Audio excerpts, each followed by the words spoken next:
This is the story about how I got kicked out of school for being dyslexic. Now, I got diagnosed as being dyslexic pretty much as early on as you can get. I was around 3 or 4 and my mum knew that there was something wrong. The way I was holding a pen was different. The way I was struggling to read, unlike everyone else my age, they knew something was wrong. So she took me to a specialist and they went straight away, yep, he is dyslexic. He is the poster boy for dyslexic. He couldn't get any more dyslexic even if he tried. So my mum took me to a school and said to them, oh, by the way, he's dyslexic, so he might need a little bit of extra help here and there.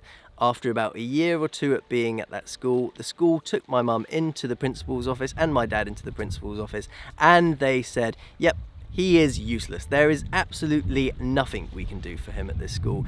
Wherever he goes, he's going to struggle, and we do not want him here because it is a waste of our time even trying to teach him. Now, my mum and dad were shocked at this. They couldn't believe that a school were giving up on me so easily, so they sent me to another school. Now, they didn't say the reason for kicking me out other than I'm useless, I can't be taught, but probably the real reason they didn't want me there is because they didn't want me to bring down the school statistics, because the school had a very, very high statistics rate for GCSEs, for SATs, pretty much everything that you can get. So they just decided, you know what, this guy's going to bring our stats down, we're going to have to ship him out to another school, we don't care where he goes. They didn't say, hey, he's struggling a little bit here, this is not the correct school for him, he needs additional support.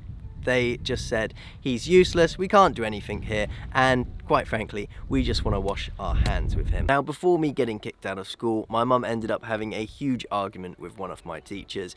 In a parent-teacher conference, the teacher said, well, he's dyslexic, so the best we can hope for is that he doesn't end up in prison. And this led to a ginormous argument with my mum and the teacher, from what I was told.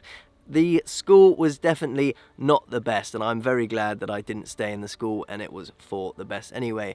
But you're probably wondering, why am I filming this video at the beach? Well, it's to show the school, show anyone who's also been told that they're useless, that they cannot be taught, that the school is 100% wrong. I actually finished school, I ended up getting a law degree, and before moving to Japan, where I am now, I actually ran my own business for 3 years, and it was pretty successful, thank you very much. So safe to say, I am not unteachable, I am not useless. There is no one out there who is useless. Anyone can be taught if you give them enough time and you help them long enough. The school just did not want to know of me, and from the bottom of my heart, from the bottom of my parents' hearts, and from the bottom of every single dyslexic person or anyone with a learning disability whose teachers have given up on them, I want to send this message to that school and to the teachers at that school.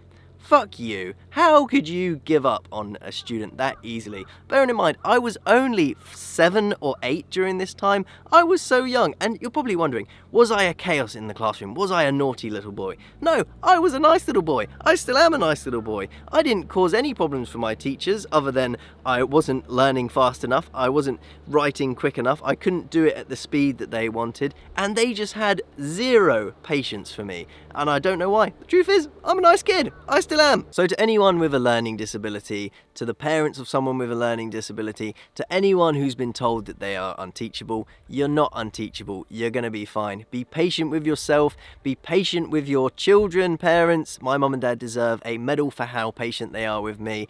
Everything is going to be fine. All you got to do is put in a little bit of hard work. If this ugly mug here can get a law degree, run his own business, and move to Japan, everything is going to be alright for you.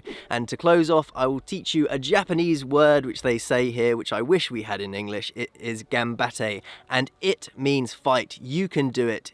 Just fight. Keep going. Everything's going to be alright. Gambate!